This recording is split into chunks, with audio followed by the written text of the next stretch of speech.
Hello people! Good morning! So, kagagaling lang namin ng pedya. Siyempre, kailangan natin mag-follow up check-up kasi after discharge ni kuya sa hospital, kailangan siya ma-check ulit bago siya pumasok sa daycare. Kasi meron tayong kailangan ipasa na form na kailangan may go signal na ang doktor para makabalik si kuya sa daycare. Si kuya pwede na bukas bumalik, pero si Chelsea hanggang Saturday pa siya kailangan pahinga kasi hindi pa maganda yung paghinga ni Chelsea. Medyo meron pa siyang wheezes. Tsaka yung ubo niya grabe pa. Ang sabi ng doktor, after daw kasi bumaba ng lagnat, doon daw talaga mas nagiging grabe yung ubo. So sabi niya, mas magandang pagpahingahin muna si Chelsea hanggang Sabado. So starting next week pa siya babalik sa Hoykuen. Si kuya cleared na, pwede na siyang bumalik, pero kailangan pa rin namin mag-follow up, check up ulit. Kasi si kuya yung grabe kasi siya yung na-admit. So, binigyan na naman sila ng gamot para sa ubo at saka sa sipon. Kasi si kuya, medyo nabawasan na yung ubo niya, pero meron pa din, may plema pa din. Tsaka yung kulay ng sipon niya, greenish pa din. So, ibig sabihin, meron pa rin siyang, siguro may virus pa rin. Ganun.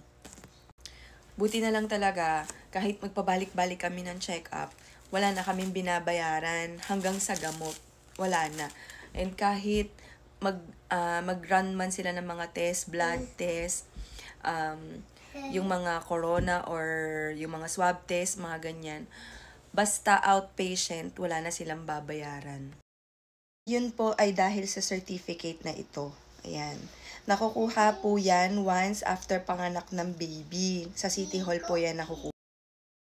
So, ano nga ba tong pink card na sinasabi nila? Hindi ko alam kung pare-pareho sa lahat ng prefecture, pero dito sa prefecture namin, pink card ang tawag dito.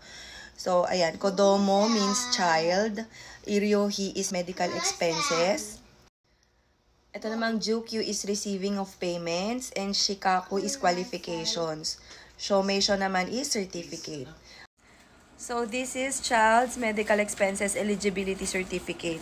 So, pag meron ka nyan, is tignan nyo. New in means admission sa hospital.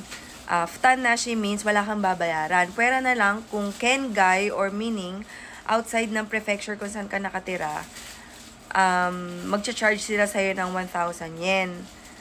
Everyday ata yan. Tapos itong Tsuin naman means yung check-up. Futanashi din, ibig sabihin wala tayong babayaran. Pwera na lang ulit kung outside ka ng prefecture magpapa-check up. Tapos itong Chozai or yung kusuri, gamot, is mapalabas ka man ng prefecture, wala kang babayaran. So, ito naman yung Toen Todoke na sinasabi ko na kailangan natin isubmit kapag babalik na si kuya sa daycare. So, ang nakalagay dito is Hogosha Kinyu. So, ibig sabihin, yung parent lang ang mag-fill out na itong form na to. Meron kasing mga certain sakit na kailangan, doktor ang mag-fill out at kailangan may sign niya. Pero itong mga sakit na to, which is included yung naging sakit ni kuya, RS Virusukan Sensho, RS virus, is okay lang na kahit parent lang. So, ilalagay lang natin dyan yung pangalan ni kuya, tapos yung date of birth niya, and then kung anong sakit yung nakuha niya is, i-check lang natin dyan. Iryoki Kame, ibig sabihin kung saan siya nagpa-check up, yung nagbigay sa kanya ng permission na pwede na siyang bumalik. Yung date, ni oite, eto, byojo ga kaifuku shi, shūdan seikatsu ni shougai ga nai joutai to handan saremashita node, eto, yung date kung kailan siya babalik, yori toen itashimasu. Tapos, dito, yung date and yung sign ng parent. So, sa madaling salita, ang ibig sabihin lang nito is okay na si kuya at pwede na siya uling makihalubilo sa ibang bata.